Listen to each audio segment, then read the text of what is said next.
を出してましたので、原子力発電に対して批判的なことを言うことが非常にしにくい、社会状況が生まれてました。政治においてもある種の圧力がかかってました。 그는 원자력의 막대한 자본에 관료와 정치인, 언론계 전반이 길들여져 왔고 후쿠시마 원전 사고는 이런 가운데 일어난 것이라고 고백했다. 事故そのものを人間が起こしたというよりは、事故が起きた時にそれを大きな事故にしないで済ませるような備えがなかったという意味では人災です。 원전을 대표하는 신화는 안전하다는 것이었다. 원전에서 사고가 일어날 확률은 100만 분의 1이라고들 했다. 하지만 체르노빌에서, 후쿠시마에서 사고가 일어났다. 방사능에 오염된 음식을 내가 먹을 가능성, 그것이 몸에 이상을 일으킬 가능성, 이것 역시 확률이다. 그러나 사고가 일어나는 순간, 방사능이 내 몸을 지배하는 순간 확률은 1이 된다. 더군다나 이건 게임이 아니다.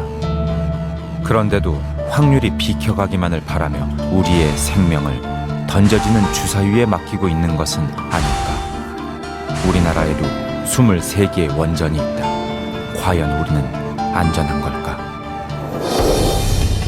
일본 대지진 2달 뒤 단 나오토 총리는 하마오카 원전 6기에 대해 전면 가동 중지 결정을 내렸다.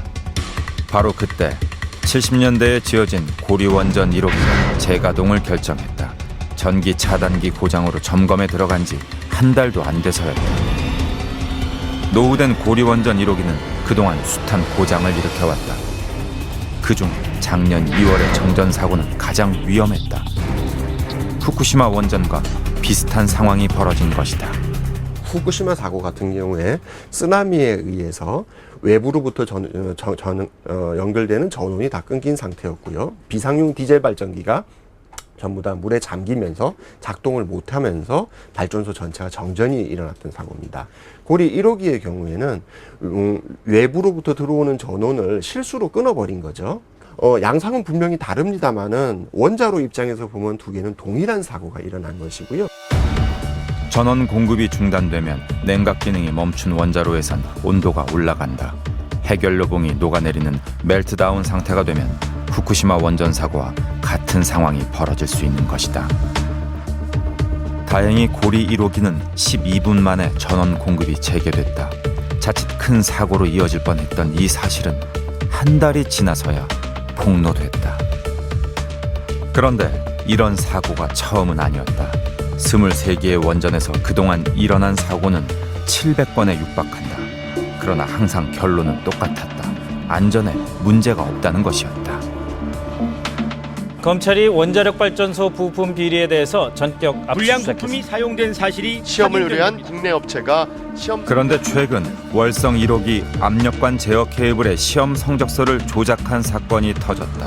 그러면서 원전 사업체와 부품업체, 검증업체, 감독기관이 모두 비리에 얽혀 있었던 것이 드러났다. 원자력 발전소를 가동하고 있는 사업자 한수원이 사실 비리의 주체잖아요. 지금 뭐 아무리 그런 비리 사태가 일어나도 사업자가 맘만 먹으면 얼마든지 불법을 저지를 수 있고, 그리고 안전에 대해서 그 마음대로 할 수 있고, 그리고 그걸 관리 감독하는 원자력 안전위원회나 원자력 안전기술원은 역량이 부족하고, 그런 상황에서는 대형 사고의 위험이 언제나 상존하고 있을 수밖에 없다고 보여지고요. 공기업인 한국수력원자력의 임직원 수십 명과 심지어 MB 정권의 실세라 불리던 인물까지 은밀한 이해관계 속에서 결탁과 비리가 난무하고 있었던 것이다. 원전 마피아라고까지 불리는 이들은 일본 원자력 패거리의 행태와 꼭 닮아 있다. 지방 정부나 지역 정치인들과 이제 또 이제 원자력 산업계가 굉장히 또 그 과정에서 또 굉장히 많은 이제 뭐 특별 지원금이라든가 이런 식으로 이제 지역 정치와 이제 이 원자력 산업계가 또 이제 어느 정도 결탁을 하는 그런 구조. 그러니까 소수의 기술자들에게 굉장히 의존할 수밖에 없는 그런 특성을 갖고 있고요. 그리고 이 기술자들이 정부 관료들과 이제 서로 결탁하면서 여러 가지 정책을 이제 움직여 왔던 거죠. 그게 요번에 이제 한수원 비리 사건에서도 드러나지만은 매우 광범위한 형태의 비리로 드러나기도 하고요. 경우에 따라서는 이제 핵발전소를 진흥